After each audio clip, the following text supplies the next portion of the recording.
Eno dhiambo machielo nyakoro mgajonga kao marwaki e chendoni mar kagi kacha ena kanyo sa pare wange kabinde waikoni weche manyien to mana e yo machuo kende mokwongo wang'iyo mago moamiyo pek. If you serve the people of Kenya, those are your bosses, they are your employers. Dignify them by the way you address them. Even when there are challenges, remain calm and steady. Jalub Jatend Piny Kenya Rigathi Gachagua onyiso jotije mag piny owacho mondo rit lewgi kendo gidaw jopiny e weche magikiro.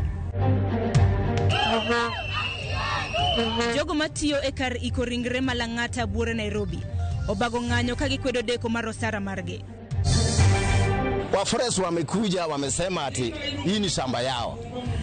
Na kuna wandugu zangu na wamama zangu wamesasikwa hapa kwa shamba hii. Sasa nitapeleka watu wapi? Jodak mama Kalda e nyatike okwedo piny owacho kumyango lopgi maromo eka 6,000 e bungu kagi wacho ni noko nywak pachgi e wachno.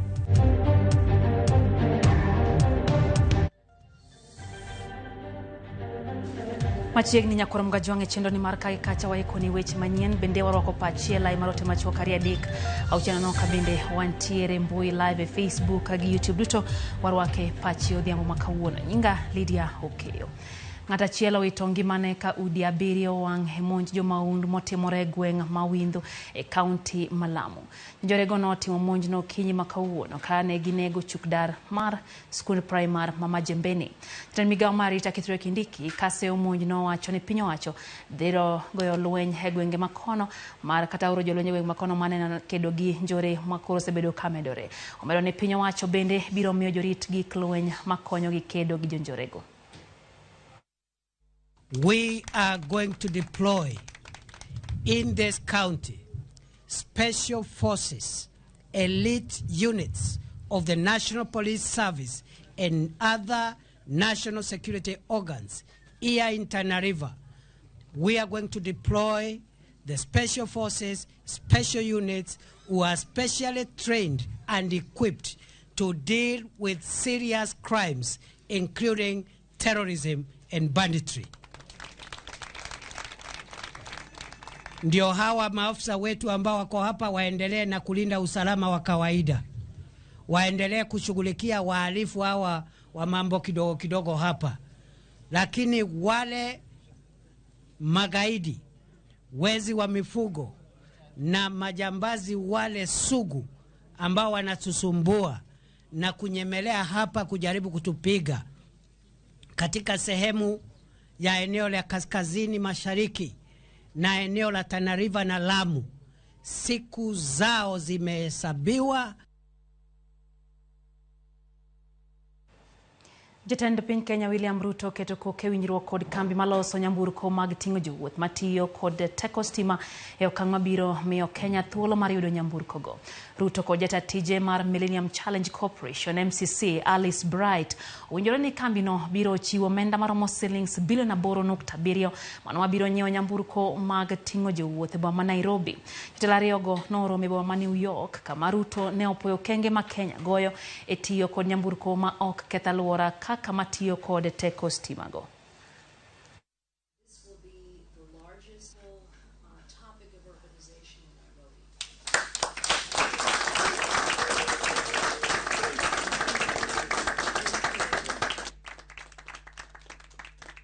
Mobility around Nairobi is something that is very important to us. You know, Nairobi has 5 million people during the day and 4 million at night. So there's a whole 1 million people who come in and out of Nairobi every day. That poses a very significant challenge on the transport infrastructure. So apart from the matatu transport system, the mass bus transport system is a very important component. I think already a lot of work has gone into getting the bus lanes already. So this threshold will give us the ability to conclude that process so that we can move people in and out of Nairobi much more easily. Kwa mbele nyakoro mgajwang jalup jatend piny Kenya Rigathi Gachagua jiwo jotij sirikal mondo omi ochiw luor ne jo-Kenya sama giwuoyo kuom chandruoge ma jo-Kenya kaloe. Kolose chokruok mane obagi e magawa moro e boma Mombasa, Gachagua nolero ni jo-Kenya owinjore omi luor kendo owinjgi kinde duto ka moloyo to kindegi ma jopiny yudo pek kaluwore kod nengo ngima. Omiyo ni jotije duto mag sirikal mondo orit lewgi kinde duto kuom kaka giwuoyo gi jopiny, ka bende jotelo nyaka bed moikore nyagore kod pek moro amora ma giromo godo. Representatives of all protocols observed, good afternoon. The leadership of the 36th General. And I want to encourage all of us who are given the privilege to serve to do so with passion and commitment for the Kenyan people, for the African people. Again, and as I said on Sunday, those of us who have been given the privilege to serve, do so with humility. Have empathy with the people that you take care of. Respect those under you. Address them with respect and decorum. It costs you nothing. Nothing, absolutely nothing. Because people are people.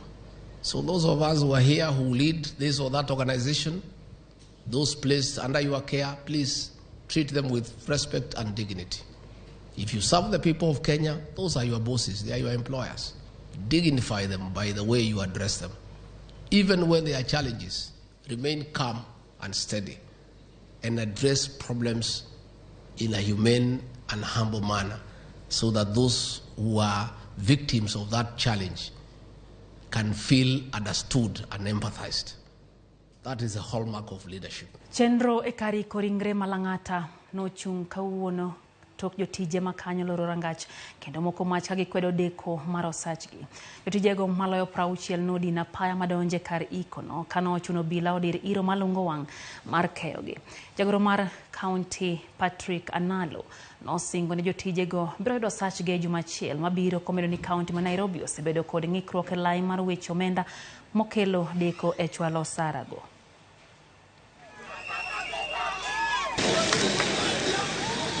Tumeumia sana for around 5 months bila mshahara, bila kulipwa. Tumefungiwa manyumba, school fees watoto wako kwa nyumba, simu mpaka wa leo. Sasa tumeshindwa tukiambiwa tu kesho, next week, mwezi, this week, 1 hour. Jana tumeambiwa 3 hours. Mpaka saa hii ndio tumeamua sasa kufanya hivi. Na tuwezi fungua hizi gates. Wacha hii tumefunga mpaka ya huko zote 3. Tuwezi fungua bila mshahara kuingia. Tumekuja Masisi na hakuna mahali ya kuingilia. Sasa tutansidwa, tutafanya nini? Sasa wamekataa tuingie. Sasa tusaidiwe ndio tufanye kazi. First, let me really apologize that the dues have not been released up to date, but mainly this was orchestrated by the budget cycle in government. The request for access to money to pay those 77 casual employees at the cemetery has been lodged, and the chief officer will be confirming that. And it for us, it was just a matter of time. Let us early next week, they were going to have their payments, made. It's unfortunate that they striked today and, blocked access to the cemetery. I wish that they could have just maybe, aired their grievances by coming to our offices here in City Hall. Pinyo wacho kwa jopuonj mono miona ni penj madongo ma klasa boro kod klasa pagariyo kod kepsa mibiro time gi kod klasa pagariyo kod kepsa mibiro time gi ko igani otime yo makare kogolo siem ni nyathi mora mora koyo moyod ni okwalo penj to ibiro kaw ne oge kaw mar chik. Jagoro mongiore migawo mar somo Belio Kipsang wacho ni jonyuol osewito geno kod chenro mar tayo piny madongo e pacho ka kaluwore kod kuo mag penj masik timre kinde penjgi. Kipsang nowacho weche gi odhiambo manyoro kane oromo kod apisas mag somo kadhoad nam chumbi e skul sekondar mar yawuoyi ma Shimo Latewa. Kipsang oluwo ni migawo mar somo seketo kenge madore mondo mi one ni penjgo otime yo makare.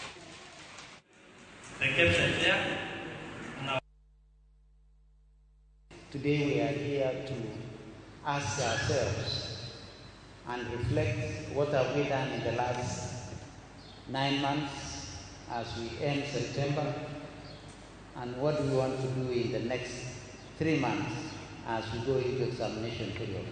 Trust deficit, we must deal with it. So that just like we trust our doctors in their theaters, that they will open you up and they will seal you in and you will walk out of the hospital, it's the same way that we shall be trusted as teachers, that we can bring an examination, the kids will do the exam, we shall collect it, either mark it ourselves or take it to the next level of mark. So what is it that is making the society not trust us in just making an assessment of what we have been teaching our children, either for the last 8 years, the last 6 years, or the last 4 years? I think we need to ask ourselves as professionals, as teachers, that what changes in that last 1 month? That we have to look for our colleagues in the security sector to hang around so that we can do our exams and so that people will believe that the examination is safe. Jodake sub-county manyatike wuok tung mosuo kod piny owacho bang' bad migao mar alwora kotelnegi kod soipantuya chapo boke mar sirikal ni maromo eka 6,000 kar chung'od burano koro idhi loki bungu mar pidho yien. Okang' makamano weyo kamaloyo jodak 20,000 odhi dong' kaonge kar dak kata doko ni moko kuomgi osedak kanyo kuom maheo higni 65.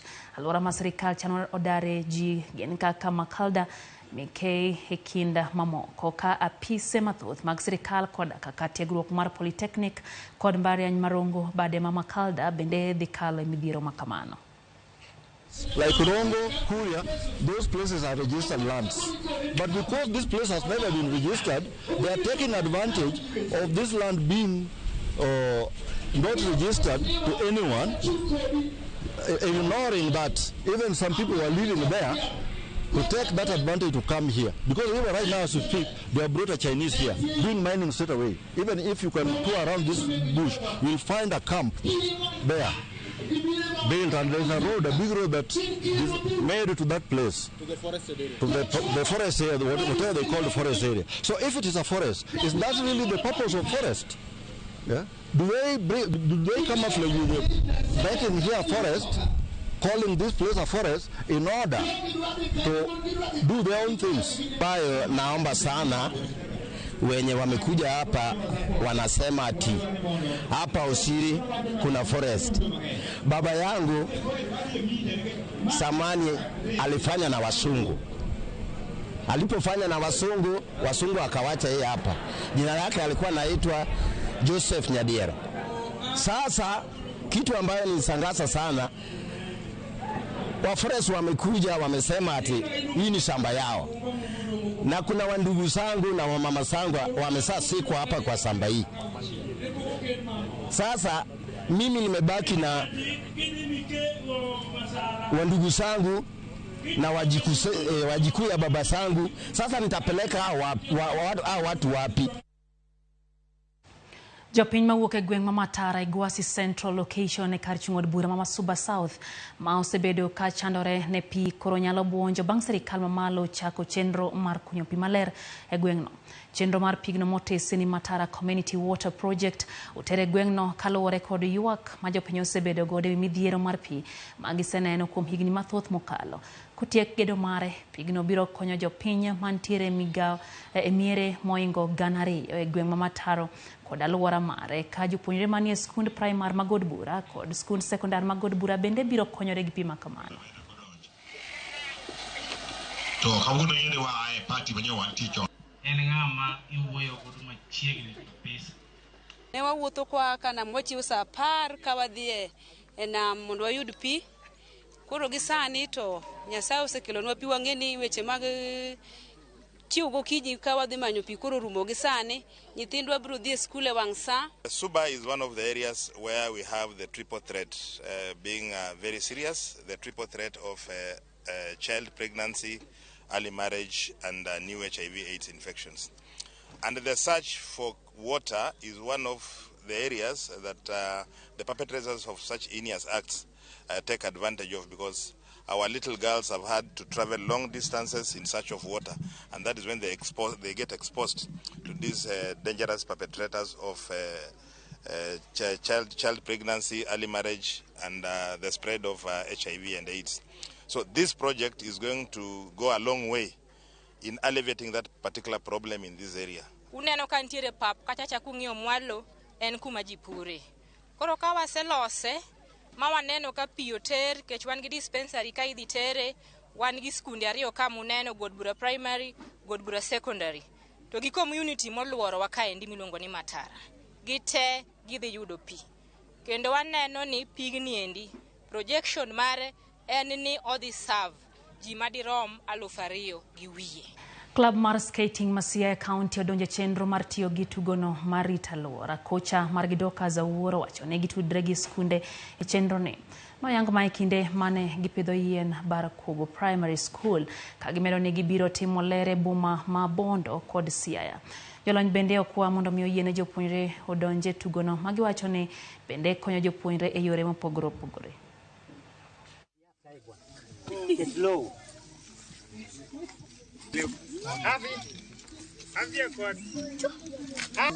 Target wa en ni seche ma koth chwe kaka koro sani koth chwe ni wabro bet kwa pidho yiende, kendo ka koth orumo to wabro weyo kendo nikech kwa pidho ka koth onge to yien ok tim maber ahinya. Koro kwa ka to our next project ni na Koko Secondary ma wabro dhi kapok koth ni orumo. Then wabro rito kapo ni koth olal kendo warito kamano koro wabro pitho skunde mantie Bondo gi mantiere Alego sama sani. Migawo marwa ma skating Masia owuok ayanga mondo mi obi opidhie yien Barakugo Primary School ka, nikech waneno no mondo wabedi achiel kuom jogo magore kod lokruok ma kor lwasi. Wang'eyo ni ka wapidho yien 5 to wakelo lokruok malach e lokruok ma kor lwasi. Kendo wakwayo migawo ma Siaya County Government mi mondo gimiwa sir makende, gimiwa sir makare e yono mar neno ni to ere yono ma wanyalo lokogo lokruok ma kor lwasi marwa. Duto temo timo kawuono mar konyo alwora marwa korka yien bro medo dhi mbele kendo bro medo konyo alwora marwa, kendo en puonj mang'eny dhi donjo nyaka alwora ma wantie mier mantie gi pod wakwayo mana konyo pod gimed kelo yien.